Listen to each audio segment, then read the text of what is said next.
Kama kuongwa ni rahisi kupata nyumba, wangeongwa madada zetu ambao walikuwa maarufu kuliko hata Nana Dolls. Kama kuongwa ni rahisi, wangeongwa madada zetu waliokuwa maarufu na waliushika mji, lakini hawana nyumba. Jamani, narudia tena, mwamini mtu ambaye anajenga. Yule Nana Dolls, hiyo amepata kwa ajili ya mwanaume, hiyo amepata kwa kazi zake, hiyo amepata kwa boom lake. Lazima mumheshimu, kuwa na akili ya kujenga mjini. Mji una vishawishi, mji una fitna, mji una watu tunarogwa sana.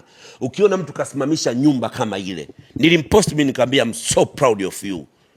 I'm so proud of you. Sema tu umekosea kwenye rangi, ujaje hapa kwenye easy paint. Na nitampelekea kopo kama 5 na Nana Dolls kama zawadi, arekebishe rangi. Nimeona fence yake rangi yake sio tamu sana, lakini lazima heshimike Nana Dolls.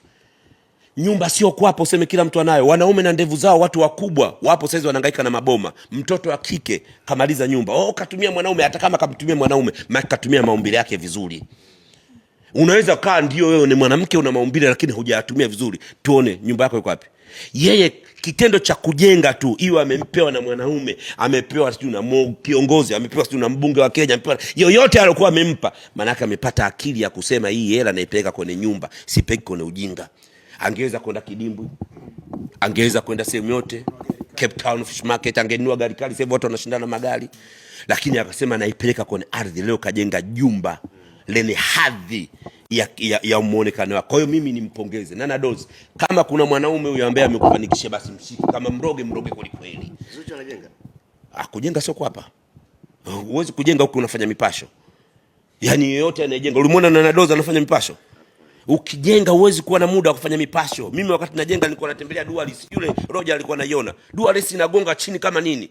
Mpaka anambia DC, wewe star unatembelea Dualis, nikamwambia utanielewa baadaye. Wewe Zuchu anafanya mipasho? Mkuta mtu unakaa unachambana mipasho, utajenga saa ngapi? Utajua easy paint. Msanii wako unamsifia gani? Hapana, kwenye kujenga sio kwa hapa. Anajua kuimba. Ukijenga kuna vitu utofanya. Yaani ukijenga huwezi kutumia mic kuita kigodoro kuanza kumsengenya mwanamke mwenzio anayepambana. Huwezi kumsengenya mwanamke mwenzio anayepambana. Wote wanapambania goli. Mwenye kisu kukali yale nyama. Sasa unaweza kukaa unaitana na wenzio, unaweza kurusha mipasho. Haifai. Wewe hujaolewa. Maana yake jimbo liko wazi. Mwenye kisu kikali atakula nyama. Na umemsikia yule anaitwa na Kidoti, anakuambia kodi kashalipiwa zamani sana. Tule tumechelewa kama kodi hajalipiwa. Lita anaitwa kama kodi, anakuambia nishalipiwa. Na kweli kodi kalipiwa mapema, na kanambia Mwijaku muda si mrefu na hamia Mburati. Na atalipa Mwambino.